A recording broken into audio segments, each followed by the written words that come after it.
Today we're going to talk about the Reinohl collection, which is a collection of albums in the library collection here at the museum. I really like them because these two brothers, Herbert and Albert Reinohl, started collecting these tickets and all these bits and bobs when they were boys and carried on well into adulthood.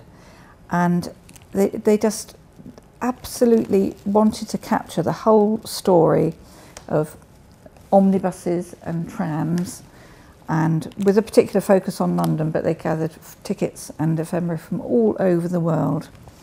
There's about 125,000 tickets in all in the collection. Well, probably more than that actually. That was about what it was when they handed the collection over to the Institute of Transport in the 1950s. They had bequeathed it early in the 1930s, but they wanted to hang on to it and they kept adding to it and adding to it. And people sent them tickets from all over the world.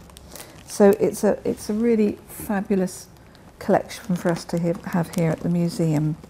And both brothers were in the First World War, and Albert sadly lost a leg and was near death for a while, but in the 1920s they started gathering tickets again.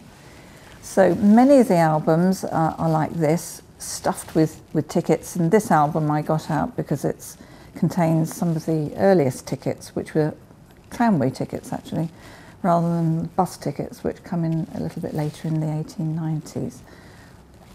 And what they tried to do was gather a set from every single route.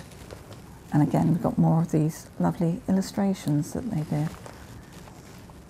And they scoured the British Museum and guides and everything, particularly for these early routes, which are there's very little documentation on. And I think that may even be the oldest ticket in the collection there, because I recognise the number 0771. So that's the Reinohl collection.